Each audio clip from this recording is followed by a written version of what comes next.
Oke, garbage collection. Di sini garbage collection ini sebenarnya merupakan suatu manajemen memori, ya, di mana dia akan memanajemen memori terhadap semua resource-resource yang memang tidak lagi digunakan. Nah, jadi pada bagian ini tidak akan dijelaskan secara detail mengenai garbage collection, melainkan hanya dijelaskan sedikit aja, karena ini nanti akan berkaitan dengan penggunaan dari destructor dari video sebelumnya. Oke, nah sebelum saya masuk ke dalam penggunaan dari garbage collection terhadap destructor, saya mau menjelaskan dulu mengenai suatu ilustrasi.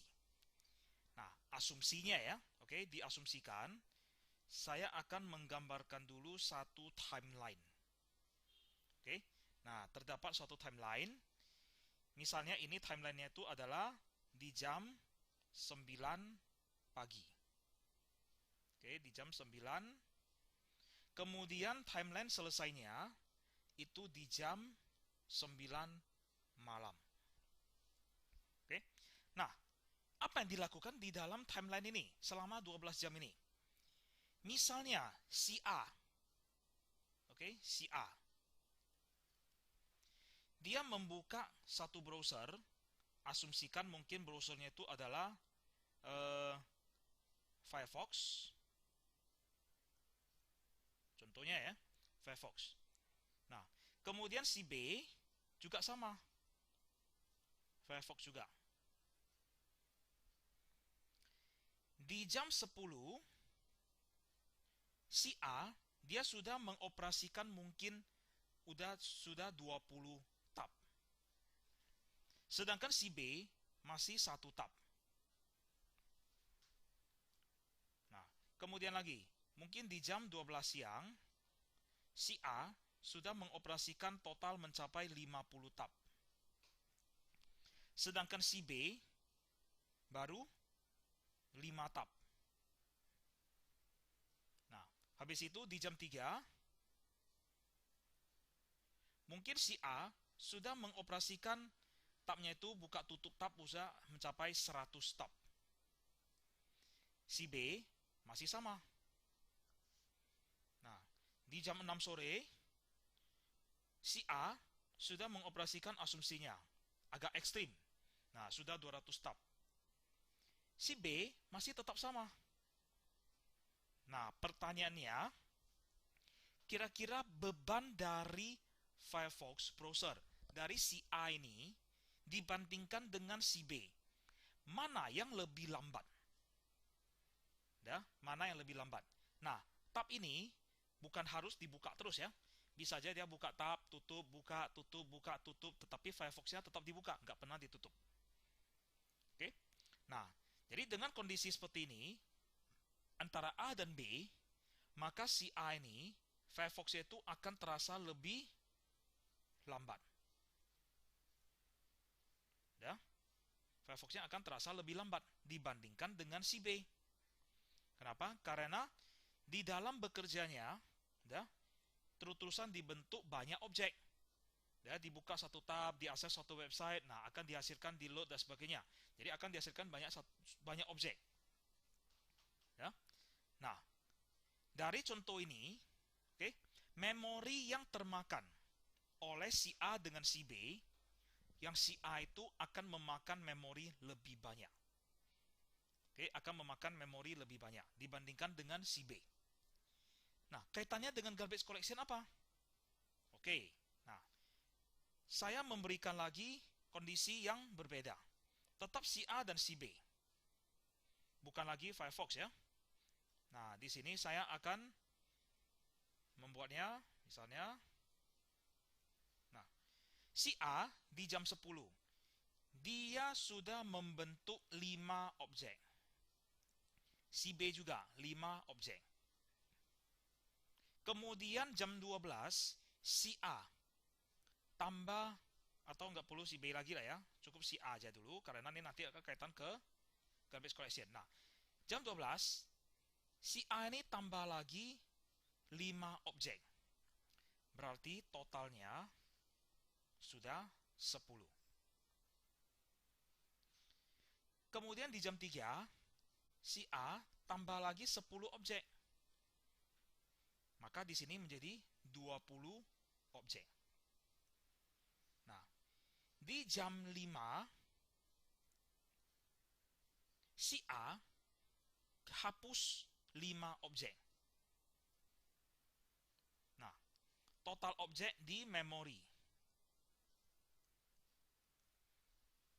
Apakah ini menjadi 20 atau 15?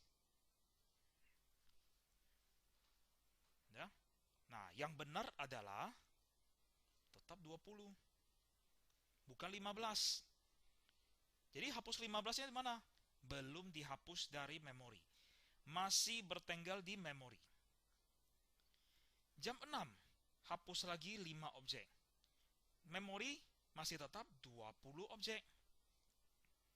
Baru di jam 9, program tutup. Close. Close programnya. Nah, jumlah objek menjadi 0. Ya. Nah, ini akan menjadi 0. Nah, jadi programnya setelah ditutup, baru objek ini akan dihapus. Sama seperti gambaran yang sebelumnya menggunakan Firefox. Firefox itu nggak pernah ditutup, terus dibuka. Kapan memori akan terasa ringan oleh si A yang tadi, yang sudah mengoperasikan hingga 200 tab. Saat Firefox ditutup, baru dibuka kembali. Jadi Firefox itu di close total, baru akan terasa ringan, memorinya akan dilepas semua. Oke? Nah, jadi kapan memori itu dihapus? Saat program tersebut ditutup. Nah, sekarang yang saya inginkan itu adalah di sini. Jika terjadi hapus 5 objek, maka dia akan menjadi 15 objek. Hapus lagi 5. Ini menjadi 10 objek. Ya? Nah, maka di area inilah harus digunakan manajemen garbage collection. Kalau tidak menggunakan garbage collection, maka objek tersebut tidak akan dihapus dari memori selama programnya masih berjalan. Oke, nah kita kembali ke contoh coding. Saya mengambil contoh coding yang sebelumnya. Nah, di sini sebelumnya sudah ada satu home. Saya mau membuatnya itu misalnya ada 3 rumah aja, bukan satu rumah. Jadi ada rumah 1, ada rumah 2, dan rumah 3. Oke, kemudian home 1, saya kopas saja, lebih cepat. Nah, rumah 2, nomor rumahnya adalah 27. Rumah ketiga, nomor rumahnya adalah 34. Rumah kedua, itu disimpan dengan barang baju. Kemudian rumah 3 disimpan dengan barang laptop. Nah, setelah itu, saya cetak. Ini saya masih kosongkan dulu. Nah, kita lihat hasilnya. Nah, ini. Rumah pertama, nomor 24, isinya koper. Rumah kedua, 27, isinya baju. Rumah ketiga, 34, isinya laptop. Berarti saat ini, di memori sudah ada 3 objek. Ya, sudah ada 3 objek. Nah, sedangkan di kelasnya, dia memiliki konstruktor. Nah, konstruktor ini saya tambahkan lagi. Tambahkan nomor rumah. Supaya nantinya akan lebih jelas. Oke. Nah, saat saya jalankan, cetak informasinya, kemudian saya hancurkan rumahnya. 0. Kosongkan objeknya. 2, 3. Saya jalan. Ini udah masuk ke read key, berarti ini udah lewat kan? Tetapi, informasi bahwa rumah tersebut dihancurkan, ada nggak? Nggak ada. Jadi objeknya itu sudah diinstruksikan dihapus dari memori. Tetapi belum dihapus secara sepenuhnya. Karena belum kita menjalankan garbage collection. Ya? Saya tutup programnya. Nah, saat program ini ditutup, ini baru jalan. Tetapi dikarenakan saking kencangnya, ya, saking cepatnya program itu ditutup, sehingga pesan ini nggak nampak. Oke? Nah, saya mau melihat gimana pesannya itu. Saya tambahkan gc.collect. Ya. Eksekusikan garbage collection. Saya jalankan lagi.